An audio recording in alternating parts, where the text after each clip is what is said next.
Torá al Instante, con el pastor Roberto Alfaro. Reflejos de la Torá, el manual de vida. La palabra es la misma ayer, hoy y por siempre. Hebreos 13:8. Torá al Instante. Es un espacio de reflexión y aprendizaje en familia, escudriñando las Escrituras de generación en generación. Acompáñanos todos los días, 7:30 de la mañana. Suscríbete a nuestro canal Radio Génesis 128 y activa la campanita. Torá al Instante.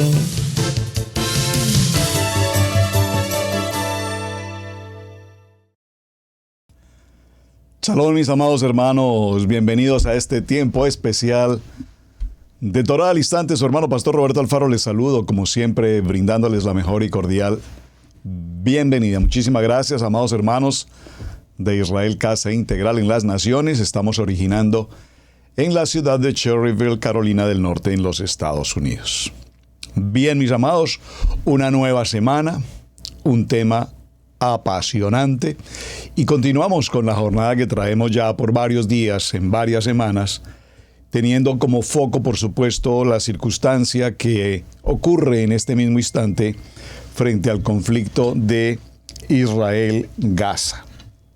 Hemos visto varios factores desde el punto de vista geopolítico, geoeconómico y, por supuesto, el tema que nos ocupa, geotoraico, entendiendo el conflicto desde el punto de vista de la Kadosh Torah en Yeshua HaMashiach. En medio de todo este proceso hemos hablado de la guerra, hemos hablado de las características propias de una guerra. En la guerra tendremos bajas, tendremos por supuesto pérdidas. En la guerra se hace necesario tener una adecuada preparación, un ejército adecuado. Y qué mejor poder exaltar la oportunidad de saber que Israel tiene uno, sino el mejor ejército preparado del mundo, no solamente en cuanto a su capacidad humana. Los soldados del ejército de Israel extraordinariamente preparados y capacitados, como a su vez lo significan también sus equipos, su tecnología, su armamento. Todo esto en términos generales ya lo hemos considerado. Para ir avanzando en nuestra semana, la última jornada, hablamos de pertenecer o no, ser o no, vivir o no como parte del ejército de Adonai. Vimos cómo para pertenecer al ejército de Adonai necesitamos, obviamente, algunos requisitos, entre ellos alistarnos. Cuando digo alistarnos, significa entregarnos, prepararnos, ofrecernos en el servicio al ejército de Adonai. Es decir, que esta es una decisión voluntaria, hablando en el paralelo entre el ejército de Adonai y el ejército militarmente hablando. En muchos países el servicio militar tiene como característica ser obligatorio, obligatoriamente los hombres, e incluso hoy algunas mujeres o las mujeres también tienen la responsabilidad, la obligatoriedad de prestar el servicio militar. En el servicio respecto del ejército de Adonai, pues decimos es una decisión. Esa decisión nos lleva a tener una responsabilidad y a su vez nos lleva a adquirir compromiso. Ese compromiso tenemos que colocarlo entre paréntesis como la fidelidad y la lealtad al servicio de Adonai. Ese mismo requerimiento lo tenemos, por supuesto, en cualquier ejército en el mundo. Fidelidad y lealtad al servicio militar. Una vez hemos pasado por todo este proceso, vimos cómo el ejército requiere de hombres dispuestos, relativamente jóvenes, también hay límites de edad, por supuesto, esforzados, valientes, sin lugar a dudas, valientes. Pero en medio de todo ese proceso, vimos que era necesario, fundamentalmente, adquirir destreza, prepararnos. No es simplemente yo quiero ser un soldado, voy a vestir un uniforme, voy a portar un fusil, un arma o cualquier otro mecanismo de guerra, si no tengo la preparación, el entrenamiento adecuado, correspondiente para hacer uso de esas armas. Pues exactamente igual ocurre con nosotros cuando venimos al ejército de Adonai. No podemos estar de aquí para allá hablando de una palabra que no conocemos, que no estudiamos, que no vivimos, que mucho menos comprendemos. Amar la palabra, aprender la palabra y vivir la palabra serán parte del ejército de Adonai cuando prestamos nuestro servicio militar aquí en el ejército de Dios. Entonces, para esta semana, nuestro tema, llevando, repito, la secuencia de los temas anteriores, en este pequeño resumen, vamos a considerar cómo un ejército, cuando entra en guerra, para entrar a la guerra, debe, por supuesto, tener una estrategia. Por favor, escríbalo como titular de la semana, estrategias de guerra.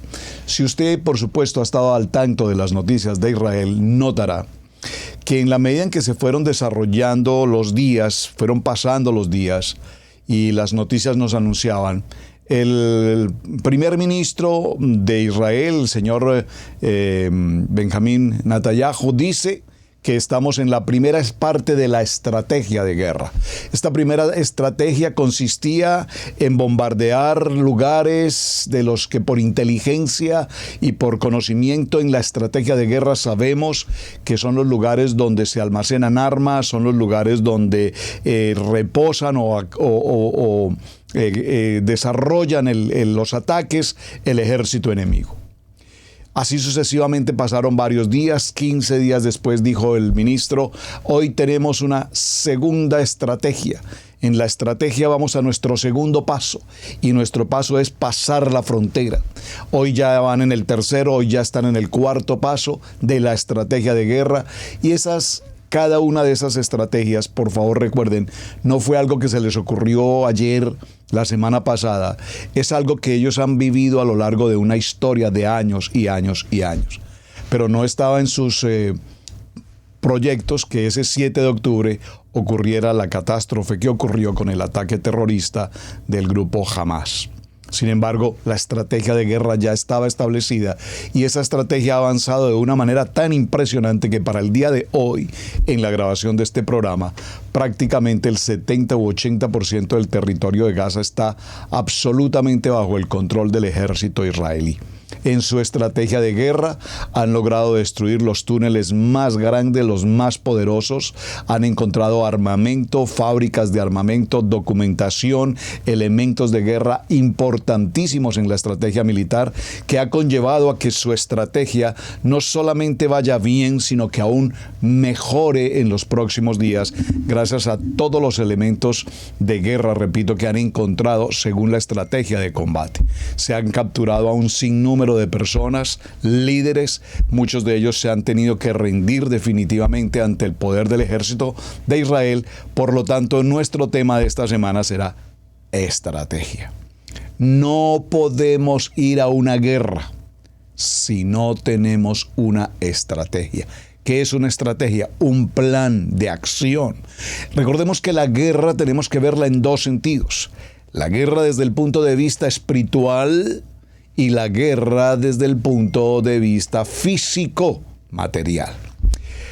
Como siempre en la dinámica de nuestro programa Torah al Instante, daremos primero comienzo a algunos textos bíblicos que nos encaminen hacia lo que es una estrategia de guerra. Así es que, por favor, atentos, Biblia, todos, por favor, disponibles y hagamos alguna lectura de algunos textos. Son muchos, por lo tanto, no avanzaremos en todos, pero en el transcurso de la semana complementaremos.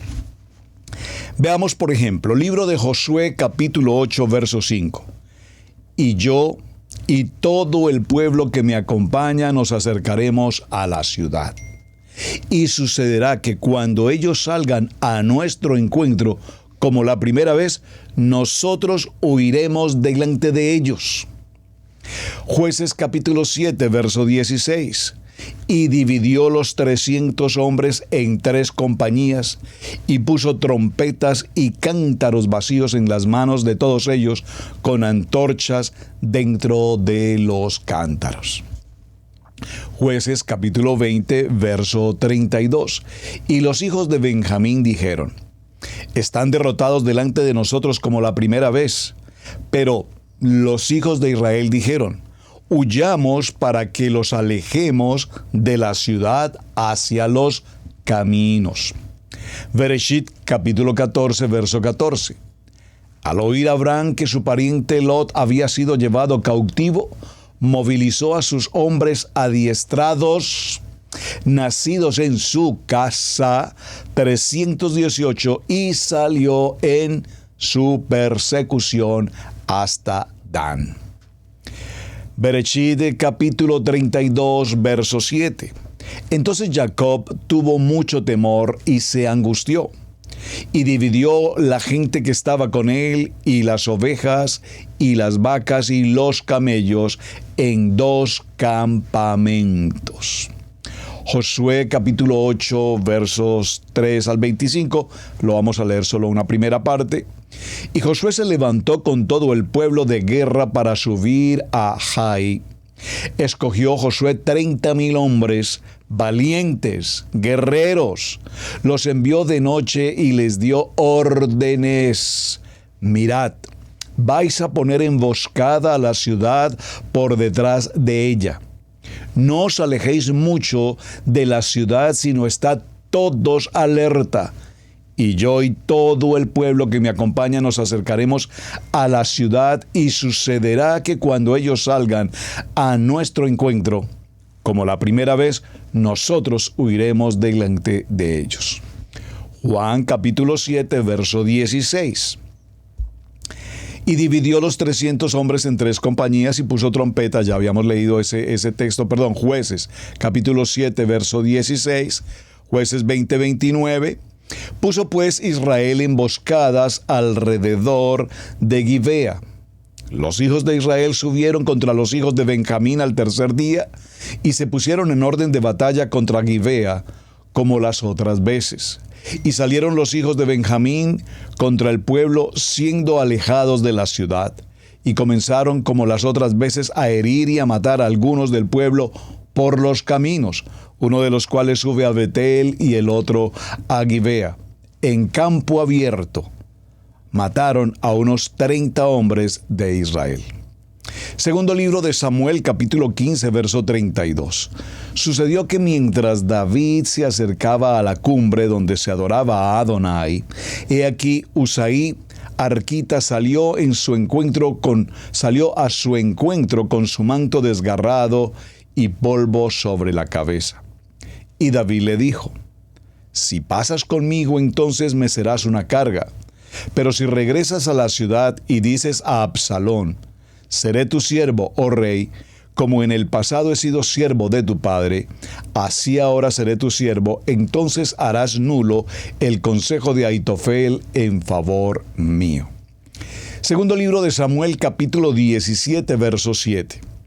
A Usaí dijo a Absalón: esta vez el consejo que Ahitofel ha dado no es bueno. Dijo además Usaí: tú conoces a tu padre y a sus hombres, que son hombres valientes y que están endurecidos como una osa privada de sus cachorros en el campo. Tu padre es experto en la guerra y no pasará la noche con el pueblo. He aquí, él ahora se habrá escondido en alguna de las cuevas o en algún otro lugar. Y sucederá que si el primer asalto cae en algunos de los tuyos, cualquiera que se entere dirá: ha habido una matanza en el pueblo que sigue a Absalón.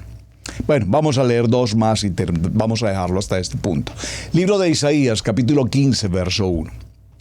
Profecía sobre Moab. Ciertamente en una noche Ar de Moab fue devastada y destruida. Ciertamente en una noche Kir de Moab fue devastada y destruida. Y cerremos con el libro de Jeremías, en el capítulo 6, verso 5, dice: levantaos, ataquemos de noche y destruyamos sus palacios. Es interesantísimo este último texto que tomamos de Jeremías capítulo 6, verso 5. Porque, repito, si ustedes están atentos a las noticias que vienen de Israel en el conflicto Gaza-Israel, Israel-Gaza, notarán que particularmente los ataques aéreos o los bombardeos aéreos se ocurren o se están ocurriendo usualmente en horas de la noche. Y me lo he preguntado en varias ocasiones. ¿Por qué específicamente en la noche y no durante el día? Seguramente que durante el día igual ocurren situaciones, pero ¿por qué específicamente durante la noche? Una muy buena pregunta. Si alguien tiene una respuesta y la quiere compartir, me gustaría conocer su opinión. Yo lo tomo como punto desde el libro de Jeremías capítulo 6, verso 5, que nos dice: levantémonos y ataquemos de noche y destruyamos sus palacios. Israel ha destruido la gran mayoría de túneles y lugares de ataque terrorista a través de los bombardeos durante la noche. Muy interesante. Probablemente con las miras infrarrojas y todo lo demás se tenga mejor calidad de visión, de exactitud para desde el aire poder bombardear profesional y técnicamente el lugar. Esos son aspectos que tendremos que considerar. ¿Dónde? En una estrategia de guerra. Por favor, dígalo conmigo: estrategia de guerra. Ahora, usted dirá, pero pastor, ¿estamos hablando de estrategia de guerra respecto a Israel y Gaza? ¿Respecto a las guerras de Ucrania con Rusia o Rusia con Ucrania? ¿O respecto a qué guerra estamos refiriéndonos? No, hermanos, vamos a referirnos a la guerra que tú y yo diariamente vivimos. Es una guerra que tenemos absolutamente determinada y establecida todos los días. Tenemos una guerra emocional, tenemos una guerra espiritual, tenemos una guerra almática, tenemos una guerra física, tenemos una guerra doctrinal, tenemos una guerra familiar, tenemos una guerra congregacional, tenemos una guerra económica, tenemos una guerra con la salud, tenemos una guerra en el matrimonio, con nuestros hijos. Tenemos campos de guerra abiertos todos los días. Y si no tenemos estrategias en cada uno de esos flancos, entonces no funcionarán bien las cosas. Por lo tanto, esta guerra que estamos desarrollando, una guerra en principio de carácter espiritual, necesitamos tener las armas de la guerra para enfrentarlas. Y recuerden que esas armas no son la milicia de las armas modernas, un fusil AK-47 o una Smith Wesson 9 milímetros o cualquier otro tipo de arma, como quiera que se llame, una mini Ingram, una subametralladora, yo no sé, un cañón, un dron cargado con bombas y demás. No estamos hablando de las armas desde el punto de vista de la guerra militar, estamos hablando de las armas desde el punto de vista de la palabra, el manual de instrucciones. ¿Qué hacemos cuando estamos enfrentados al conflicto, al problema, a la angustia, al temor, al chisme, a la calumnia, a la crítica, a la shonará, a todos estos fenómenos de guerra que los aires bombardean todos los días nuestra mente, nuestros ojos, nuestros pensamientos, nuestras decisiones y nuestras intenciones? Queremos hacer el bien y terminamos haciendo el mal. Es que yo no tenía, la verdad, la menor intención de decir eso, pero no sé de qué manera dije algo que realmente no tenía por qué decir. Ay, esta boca mía, dice por allí un texto, ¿verdad? Hablamos lo que no tenemos que hablar, pronunciamos lo que no tenemos que pronunciar, decimos lo que nunca deberíamos decir y no aprendemos a cuidar lo que decimos. Una guerra. Pastor, es que me cuesta mucho quedarme callado. Qué pena, pastor, ahí me da pena con usted, pero la verdad le soy sincero, a mí lo que me cuentan, yo lo tengo que contar. Pero no solamente que lo tengo que contar, sino que lo tengo que aumentar, lo tengo que agrandar, lo tengo que hacer subir de tono para que sea más impresionante. La shonará. ¿Cuántas veces vivimos esa experiencia todos los días? ¿Cuántas veces nosotros recibimos una llamada, una visita o nos cruzamos con alguien en el camino que lo único que trae a nuestro pensamiento, a nuestro corazón, a nuestro espíritu son, repito, las mentiras, los chismes, las críticas, las calumnias?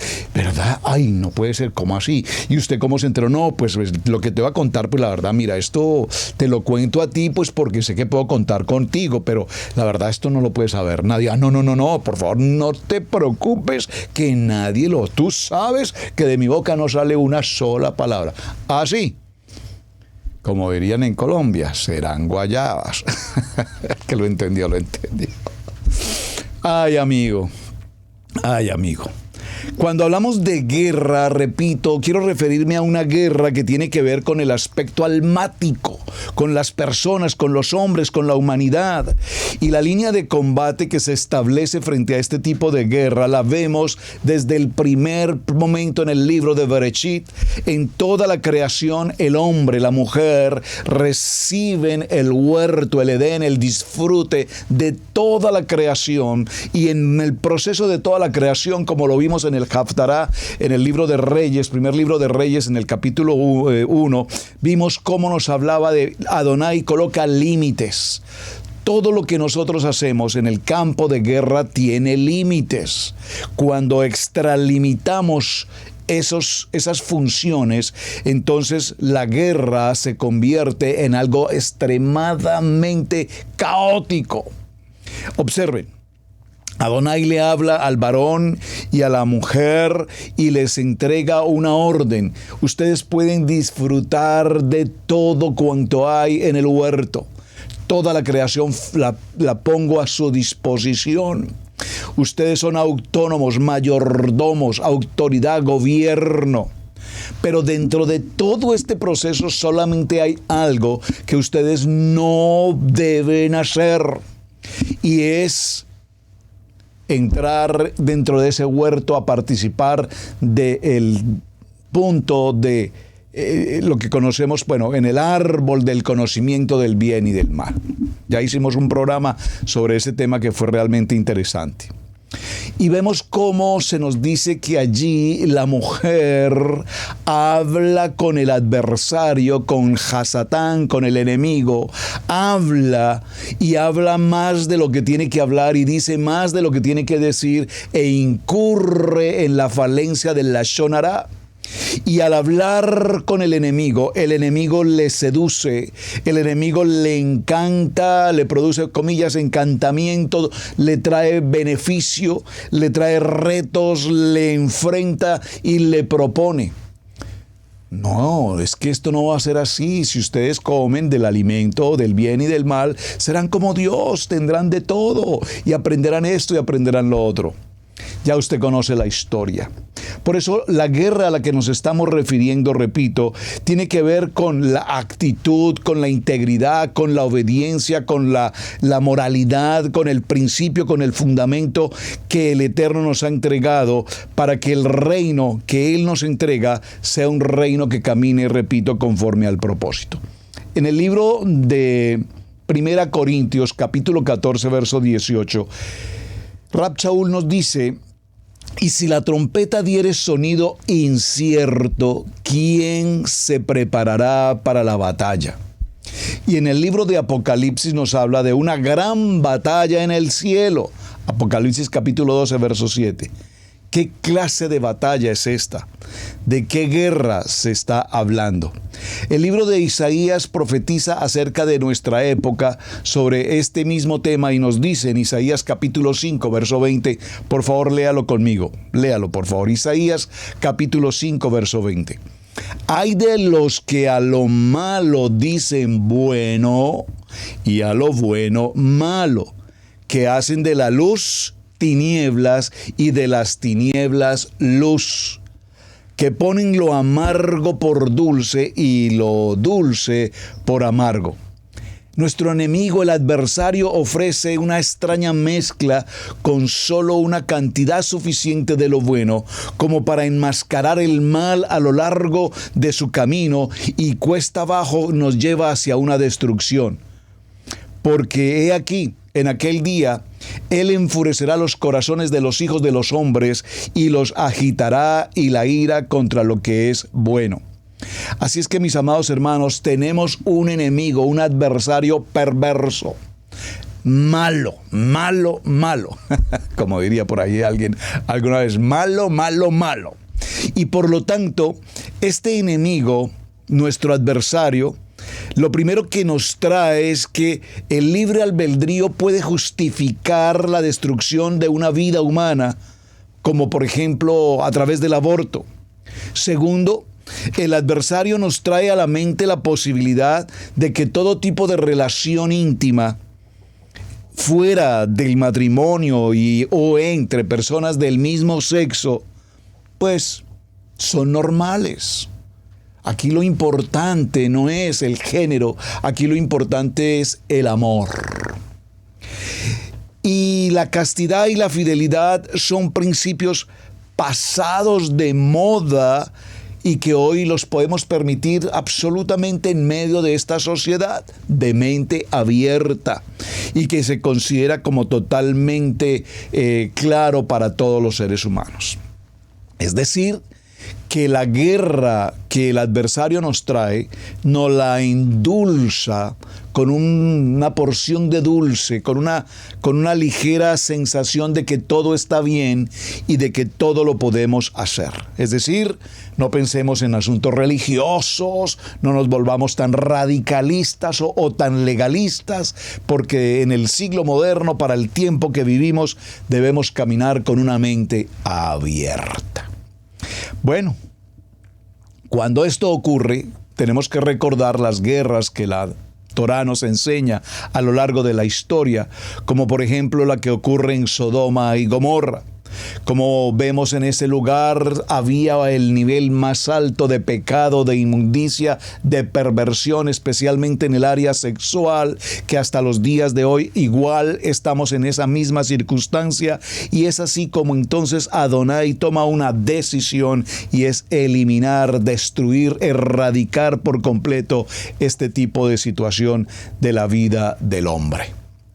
Y así sucesivamente nos encontraremos frente a muchos tipos de gobiernos hoy en nuestro entorno, gobiernos de posición, como lo podríamos llamar, naciones de primer nivel, si lo puedo utilizar de esa manera.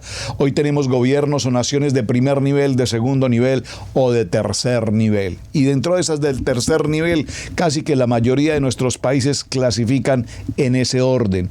Y estos gobiernos de primer nivel consideran que la manera como la gente puede sentirse bien es retirarle los límites. ¿Cuáles límites? Los límites que los principios de moralidad, que los principios de fidelidad, que los principios de espiritualidad nos traen en la palabra, los podemos eliminar y darle a la gente la oportunidad de tener mente abierta, repito, para que hagan cada quien de su vida sin que sean privados de ningún derecho o de ningún beneficio. Entonces estamos perdiendo el sentido de la vida, los gobiernos lo legalizan, los gobiernos lo hacen parte de la Constitución Nacional de cada país, de tal manera que se redactan normas y normas permisivas para que los jóvenes en particular, estos jóvenes que están empezando a crecer, tengan una vida tan alejada y tan apartada del fundamento, del principio, de la rectitud, de la integridad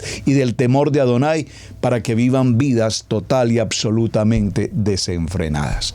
Qué lamentable condición de vida estamos viviendo ya para este tiempo del siglo XXI.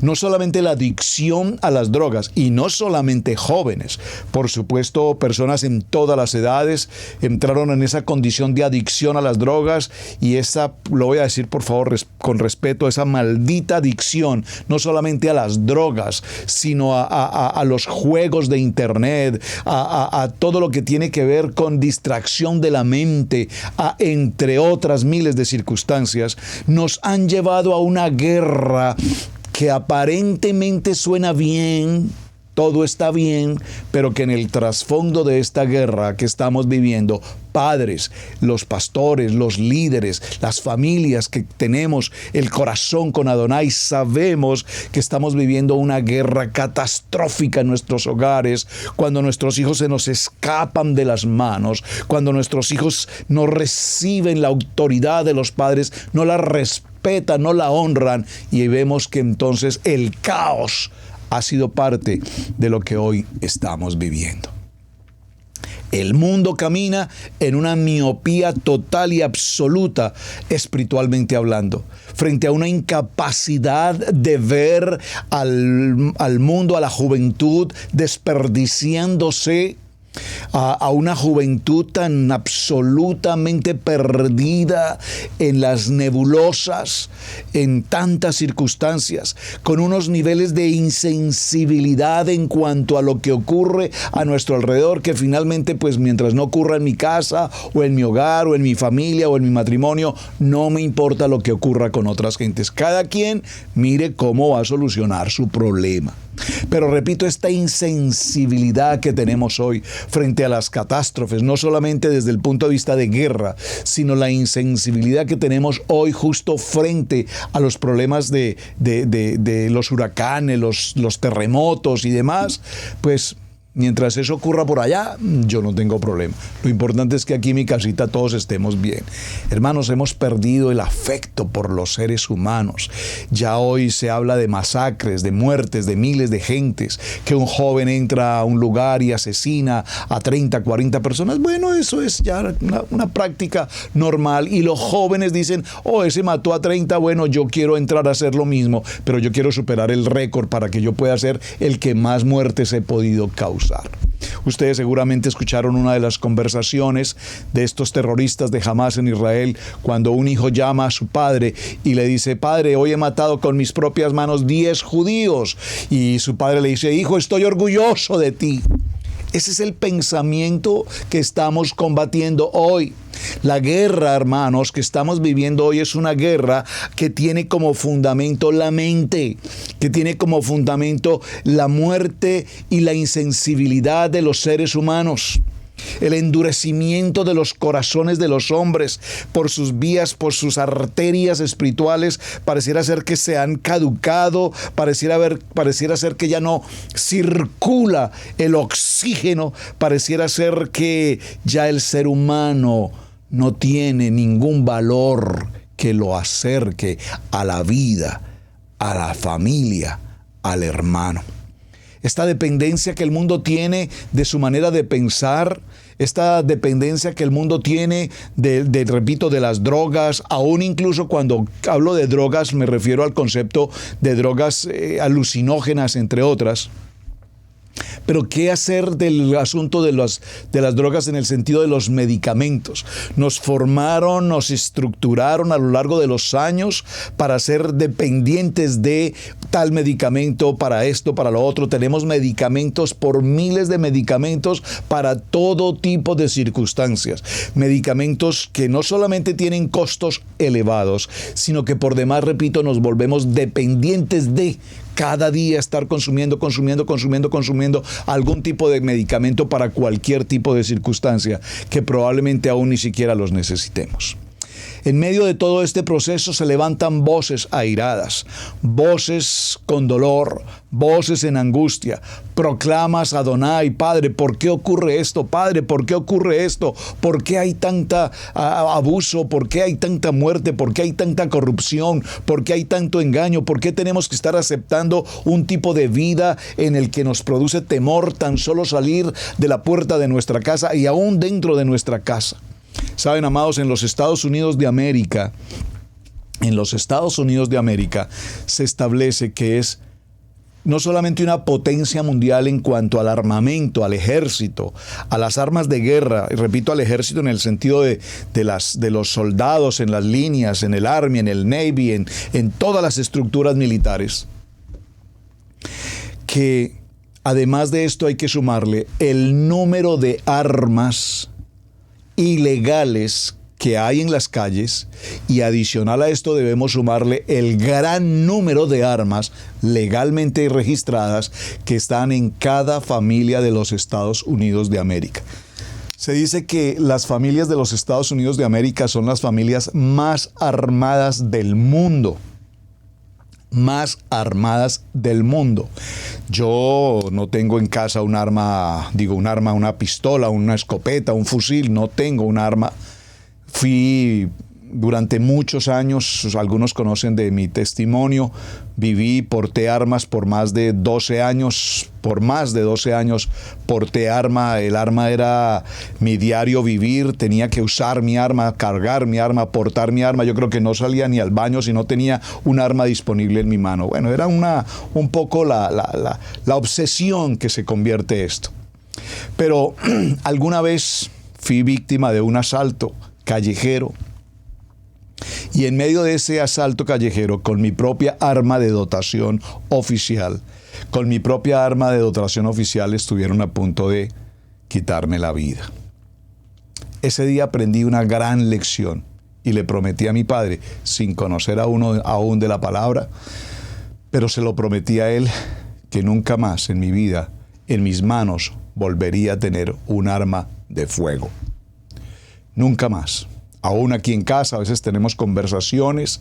Repito, se dice que en este país, en cada casa, en cada hogar, aquí en los vecindarios, por todas las naciones a donde nosotros vamos, en la gran mayoría de las casas no solamente hay un arma, probablemente hay 3, 5 o más armas de todos los calibres, porque en los Estados Unidos se pueden comprar las armas con mucha facilidad, bueno, con los requisitos obvios del trámite de un arma, registro de antecedentes penales, el documento de identidad, la residencia, ciudadanía correspondiente. Y alguna vez mis hijos me decían, papi, sería prudente que en casa, tuviésemos un arma. Sería importante tenerla. Y yo particularmente siempre les he dicho a mis hijos, no lo considero viable, y hasta el momento he considerado que no. No sé si las cosas cambien, no sé si el sentido de la guerra que está ocurriendo nos lleve en algún momento. Ustedes saben, se han atacado innumerables iglesias, se han asesinado personas, pastores dentro de sus congregaciones, en particular sinagogas y en particular casas que tienen que ver con el concepto toraico o que se trate de asuntos como Israel. Todos estos elementos de seguridad, y yo fui un hombre que trabajé en seguridad por muchos años, son temas que debemos considerar. Pero obviamente, usted me va a decir, pastor, o sea que esto está considerando la posibilidad, pues en principio, hermanos, nuestra arma es esta, espiritual, la palabra. Y la oración, y por supuesto estar apercibidos, y por supuesto caminar con la precaución y la prevención necesaria. Es decir, por eso el tema de esta semana se llama estrategia de guerra. Estrategia de guerra. Esa estrategia, amados, repito, tiene como fundamento que no podemos abrir la puerta de nuestra casa a todo el que simplemente quiere llegar a la puerta de nuestra casa. Tenemos que saber quién es. No, pero es que es un hermano de la congregación. No, es que es tal persona, yo sé quién es. Pero cuando esa persona viene a nuestra casa, tenemos que saber si su visita es una visita espiritual, de diálogo afectivo, amoroso, o es una visita que lo que trae es contaminación, que lo que trae es tóxico, que lo que trae la pastora Pili utiliza una palabra que es muy fuerte, pero que es muy acertada, que esas personas puedan venir a vomitar en la sala de tu casa, a vomitar la lashon hará, el chisme, la crítica, la calumnia, la murmuración. A esa guerra nos estamos refiriendo hoy. ¿Qué tenemos que hacer frente a esa guerra? ¿Cómo estamos preparados para que nuestros hijos, cuando salen de nuestras casas en dirección a sus escuelas, vayan a sus escuelas guardados, protegidos, fundamentados y establecidos en el temor de Adonai? Hermanos, si nuestros hijos no están fundamentados en el temor de Adonai, estamos en un SOS, estamos en crisis, nuestras familias están bajo ataque, estamos en guerra. Y en cualquier momento ocurren situaciones y la única pregunta que viene a nuestra mente es: ¿En qué momento pasó esto? ¿En qué momento perdimos a nuestros hijos? ¿En qué momento nuestra niña, una niña de hogar, criada en casa, que viene a la congregación, que sabemos que es una niña que teme a Adonai, en qué momento esa niña terminó en el mundo, en las drogas, en el problema de género? ¿En qué momento nuestros hijos se nos salieron de nuestras manos? Esa es la guerra que estamos tratando justamente hoy. Por lo tanto, es una guerra en la que nos embarcamos como soldados del ejército de Adonai, preparados, establecidos, alistados, determinados en el poder de la palabra, nuestra arma. Efesios nos habla del armamento y nos habla de colocarnos una protección en la armadura de Adonai, en el casco para nuestra mente, en el pectoral y en cada parte de nuestro cuerpo, protegidos frente a los embates del enemigo. Por lo tanto, esta guerra que estamos desarrollando tiene como una legítima causa buscar la justicia de Adonai. Para buscar la justicia de Adonai tenemos que aprender a ver, mis amados, tenemos que aprender a ver nuestro entorno con claridad. ¿Sabes tú quién es la gente que vive alrededor de tu casa? Saben, aquí es muy particular y repito, lo digo por el entorno en el que nosotros vivimos. En la ciudad donde nosotros vivimos hoy es una ciudad muy tranquila, gloria al Eterno, se los he dicho, es una zona muy campo, muy country. Hace unos momentos veníamos con nuestra amada pastora Pili, la esposa, veníamos de hacer algunas diligencias en la ciudad y entrando por nuestra vía de acceso a la casa, ya estamos en el tiempo para esta grabación de programa, se están cayendo las hojas de los árboles, hay muchas hojas esparcidas por todas partes, es una temporada muy bonita. Las hojas han cambiado de color naranja, muchos colores. Se ve un momento muy bonito, pero nos causó curiosidad, por lo menos a la pastora Pili le causó curiosidad y dice, es impresionante, no se ve a nadie en estas calles o en estas casas. Pareciera que esto es un pueblo fantasma. Nadie se ve ni en la puerta, ni en los jardines, ni en los patios, no se ve a nadie. Todo el mundo está, cada quien, guardado en su respectiva casa. De por sí no tenemos un tráfico acá, es muy relativo, los vehículos que pasan serán básicamente de las personas que vivimos en este lugar. Es un sitio muy tranquilo. Pero la pregunta es, ¿conocemos las gentes que viven a nuestro alrededor? Si ustedes han notado, cada vez que ocurre una tragedia, por ejemplo aquí en los Estados Unidos, y entrevistan a los vecinos de la familia donde se ocurrió la persona, el francotirador, ese muchachito de 17 años que toda la gente conocía, que como buena persona, nunca hablamos con él, pero se veía un buen muchacho, se veía una persona pues muy tranquila. Y cuando le preguntan a los vecinos, ¿sabe usted quién es la familia? No, realmente no sabemos. Los vi alguna vez por ahí, pero no tengo la menor idea de quién se trata. No sabemos nada. Yo vi al joven una vez y lo vi por ahí, pero no, lo saludé, hey, hello, ya, eso fue todo, pero me parecía una persona tranquila. Hermanos, necesitamos tener los ojos muy abiertos y los oídos muy despiertos de todo lo que ocurra a nuestro alrededor. Hermanos, si usted tiene hijos aún en condición de escuela, abra sus ojos, abra sus ojos, abra sus ojos. Lo hemos repetido durante las últimas 3 o 4 semanas y durante los últimos 10 años lo hemos repetido. Abran sus ojos con sus hijos en las escuelas.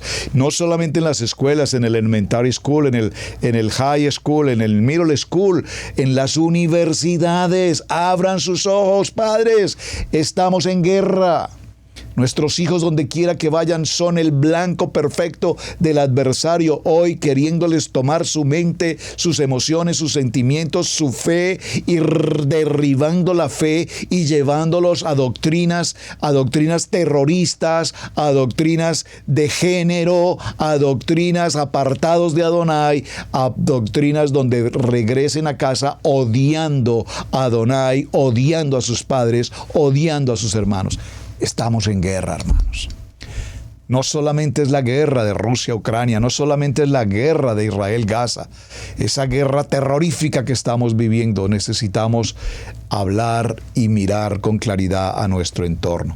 Debemos mirar muy objetivamente cada uno de nosotros en nuestros hogares y en nuestra familia, con el fin de que en un segundo, en un abrir y cerrar de ojos, el enemigo no nos tome por sorpresa y nos llevemos una gran derrota sin que sepamos en qué momento, repito, algo así pudo ocurrir. ¿Qué hacemos frente a esta situación? No tengo tiempo. Pastor, no tengo tiempo. Pastor, no tengo tiempo. Mi trabajo, yo soy una persona supremamente ocupada. Yo no tengo tiempo de estar atendiendo hijos. Yo no tengo tiempo de llevarlos a un parque. Yo no tengo tiempo de sentarme con ellos a dialogar. Para eso que vayan a la escuela y que haya en la escuela. No, hermanos. Nuestros hijos no están para ser parqueados en una escuela. Nuestros hijos tienen un papá, tienen una mamá, tienen un hogar, hay un almuerzo, hay una cena, hay una reunión que se llama Shabbat, y el Shabbat no es una situación de legalidad, el Shabbat no es un asunto de religiosidad, el Shabbat no es un asunto de judíos, como muchos manifiestan.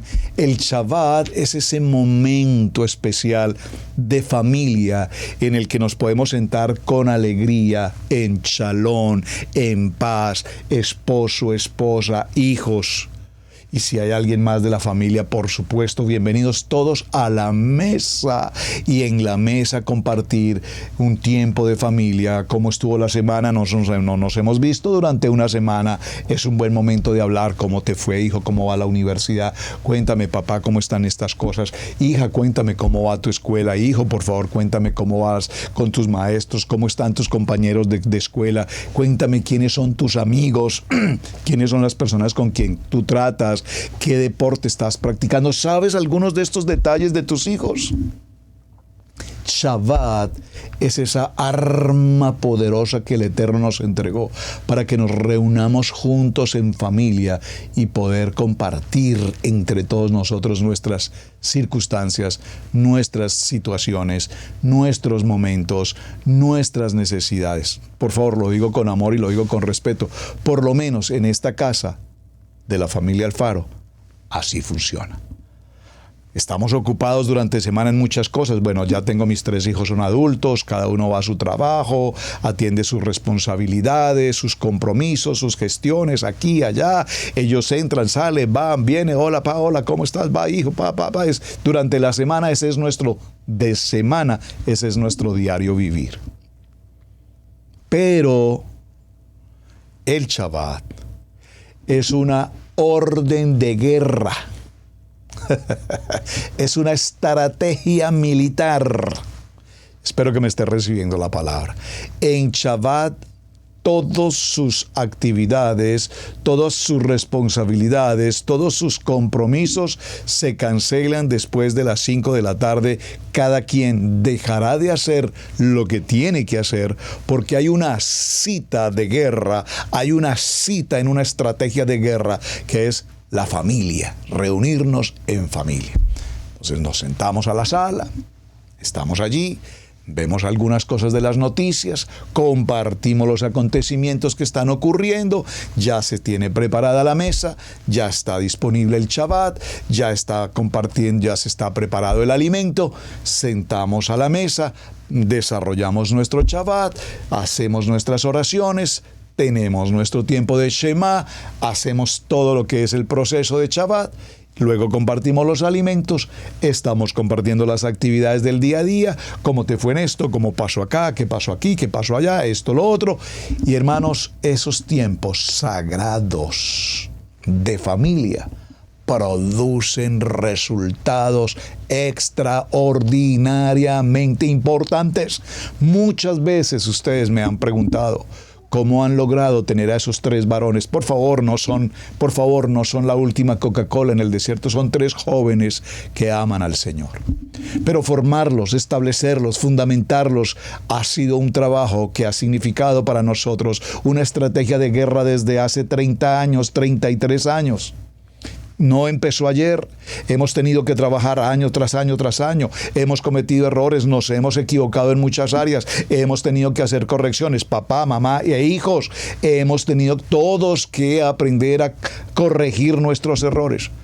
Pero en medio de todo este proceso, el efecto más importante de estrategia de guerra como familia, como hogar, es decir, si tenemos tiempo, sentémonos en familia. Oremos en familia, compartamos en familia, que yo pueda conocer qué necesidades hay en mi hijo Camilo Esteban, qué necesidades hay en mi hijo Joan Sebastián, qué necesidades hay en mi hijo David Roberto, qué circunstancias hay en la pastora Pili, qué circunstancias hay en el pastor Roberto, qué circunstancias hay en la hija nuestra Cristal. Y cuando todos en familia compartimos, nos entendemos. Y cuando nos entendemos, entonces hacemos planeación, vamos a planear esto, vamos a tener un viaje, vamos a salir en tal ruta, necesito que por favor hagas una reserva, necesito que coordines si tenemos tiempo para esa reserva en tal momento. Hermanos, esto es la familia. Y la familia se encuentra bajo ataque. Por lo tanto, Adonai nos ha presentado un plan que se llama redención. Nos ha dejado establecido un manual de guerra que se llama Torah, el manual de instrucciones. Y caminando dentro de ese Torah, caminando dentro de ese manual, entonces entenderemos por qué es tan importante el tema para esta semana. Amados, vamos a hacer una pequeña pausa. Y en 2 segundos regresamos.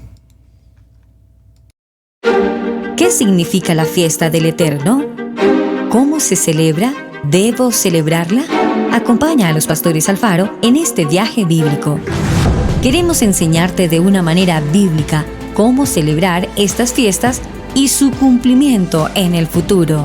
Urge hacer una auditoría completa de nuestras creencias. Es imperdonable que, habiendo tanta información disponible hoy día, tengamos que seguir acomodados en el error y a las doctrinas teológicas antisemitas. Te invitamos a que te suscribas a nuestra página en youtube.com, Israel Casa Integral. Recibe diariamente notificaciones de nuestra página, el devocional diario, Cápsula de vida con Camilo Alfaro, el programa Noti Maná, Estudio Bíblico Maná, una producción de Israel Casa Integral.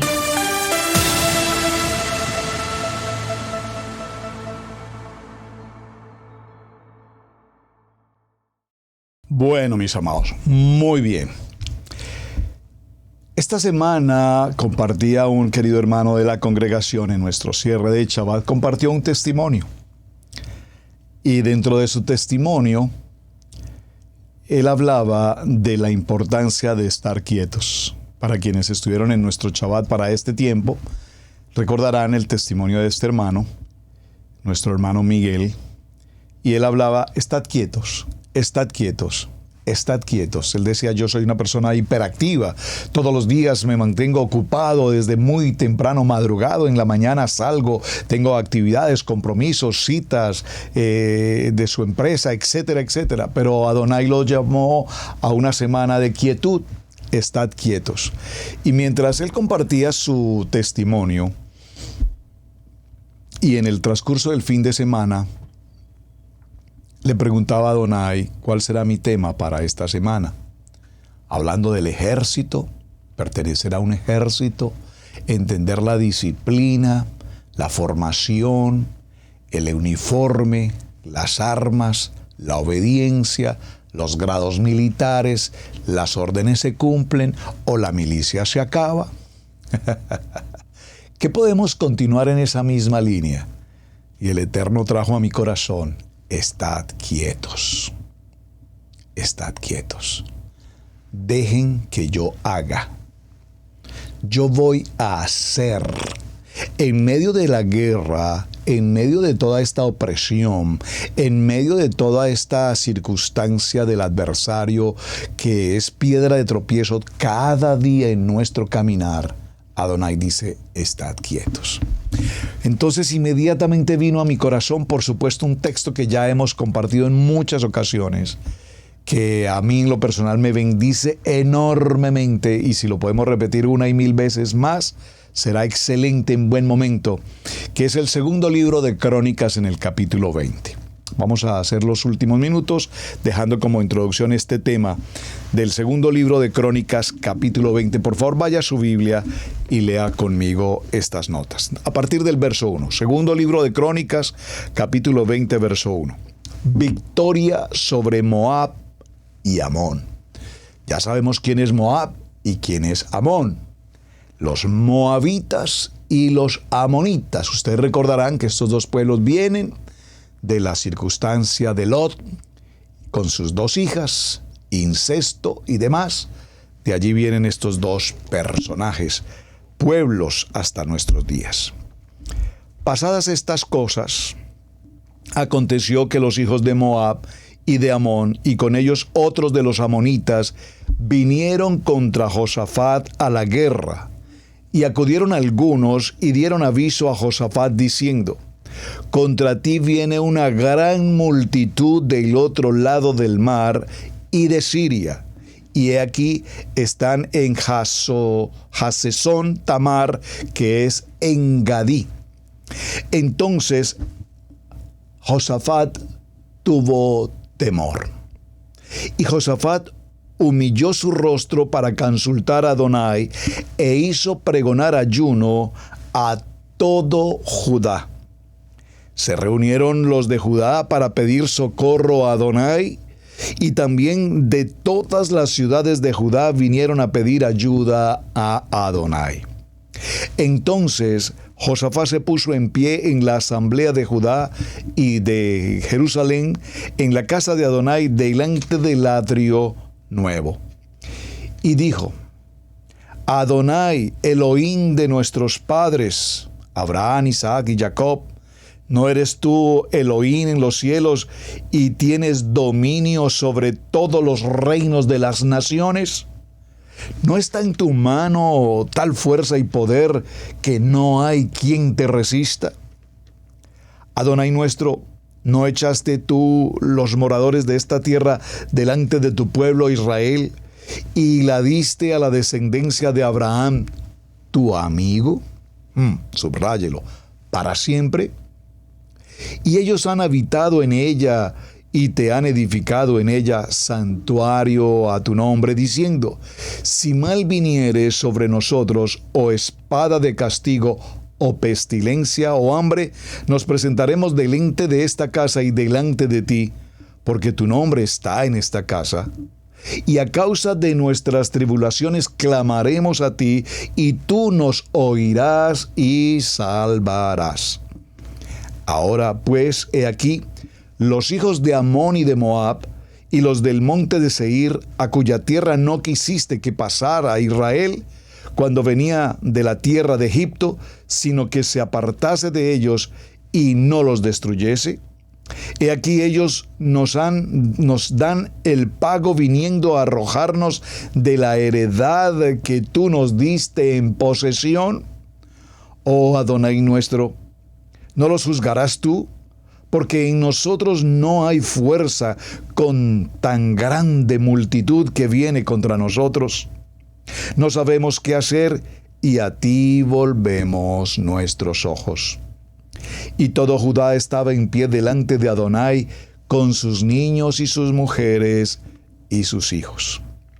Y estaba allí Jaasiel, hijo de Zacarías, hijo de Benaía, hijo de Giel, hijo de Manatías, levita de los hijos de Asaf, sobre el cual vino el Ruach de Adonai en medio de la reunión. Y dijo, preste atención por favor, estoy en el verso 15, capítulo 20, segundo libro de Crónicas, y dijo, oíd Judá todo, y vosotros moradores de Jerusalén, y tú, rey Josafat, Adonai os dice así: no temáis ni os amedrantéis delante de esta multitud tan grande, porque no es vuestra la guerra, sino de Adonai. Mañana descenderéis contra ellos. He aquí que ellos subirán por la cuesta de Cis y los hallaréis junto al arroyo antes del desierto de Jeruel. No habrá para qué peleéis vosotros en este caso. Paraos, estad quietos y ved la salvación de Adonai con vosotros. Oh Judá y Jerusalén, no temáis ni desmayéis. Salid mañana contra ellos, porque Adonai estará con vosotros. Amén. Entonces Josafat se inclinó rostro a tierra, y asimismo todo Judá. Y los moradores de Jerusalén se postraron delante de Adonai y adoraron a Adonai. Y se levantaron los levitas de los hijos de Coat y los hijos de Cori para alabar a Adonai, el Adonai de Israel, con fuerte y alta voz. Y cuando se levantaron por la mañana, salieron al desierto de Tecoa, y mientras ellos salían, Josafat, estando en pie, dijo: Oídme tú, Judá y moradores de Jerusalén. Creed en Adonai vuestro Elohim y estaréis seguros. Creed en sus profetas y seréis prosperados. Amén. Y habido consejo con el pueblo, puso a algunos que cantasen y alabasen a Adonai, vestidos de ornamentos sagrados, mientras salía la gente armada, y que dijesen: glorificad a Adonai, porque su misericordia es para siempre. Vamos a dejar el texto hasta aquí, llegamos al verso 21, para continuar con el verso 22, y hagámonos algunas preguntas, hermanos. La orden que Adonai entregó a Josafat a través de un profeta, previo clamor de todo el pueblo, frente al temor de que ejércitos poderosos los invadían, la orden fue: estad quietos, estad quietos. Entonces alguno de ustedes hoy me podrá decir: amén, pastor, pues yo voy a estar quieto, voy a esperar a ver qué pasa pues con mi hijo, que siga ahí en sus vicios, en su fornicación, que siga ahí en sus drogas, que siga ahí en sus pleitos, en sus malos negocios. A ver, yo voy a estar quieto a ver qué pasa. No es eso lo que la palabra significa aquí. Estad quietos es: hay necesidad de preparar una estrategia de guerra. Estad quietos significa, a cambio de estar corriendo de aquí para allá, creyendo que estás haciendo algo grande, estad quieto. Orar, adorar, leer la palabra, dirección, sabiduría, entendimiento, palabra, la palabra profética. Estad quieto significa: oíd la voz de Adonai. Estad quieto significa: no hagas lo que no tienes que hacer. Estad quieto significa: atentos, porque yo seré el que dé la batalla y no vas a tener que enfrentar enemigos. Pero obediencia, silencio, pausa, shalom, comunión, dirección de Adonai. Y entonces entenderemos cómo actuar frente a estos enemigos de guerra que nos asedian cada día. Mis amados, hemos llegado al cierre. Muchísimas gracias por su compañía. Gracias por estar atentos al programa. Recuerden, estrategias de guerra. Vamos a aprender estrategias de guerra esta semana. Cómo actuar frente a todos estos enemigos que nos rodean por doquier, cada día. El enemigo, nuestro adversario, buscando la manera de tirarnos al piso, derribarnos. Por eso debemos mantenernos siempre firmes y adelante en el propósito de Adonai. Shalom, mis amados, muy buen día para todos. Hermano Pastor Roberto Alfaro, me despido. Gracias por compartir la enseñanza. Gracias por sus mensajes. Espero estar atento a sus mensajes y nos vemos el día de mañana. Shalom para todos, mis amados. Muy buen día.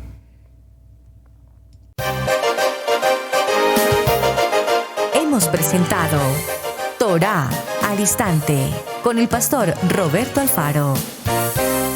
Para nosotros es un placer poder servirle. Contáctanos a nuestro correo radiogenesis128@gmail.com. Torá al Instante.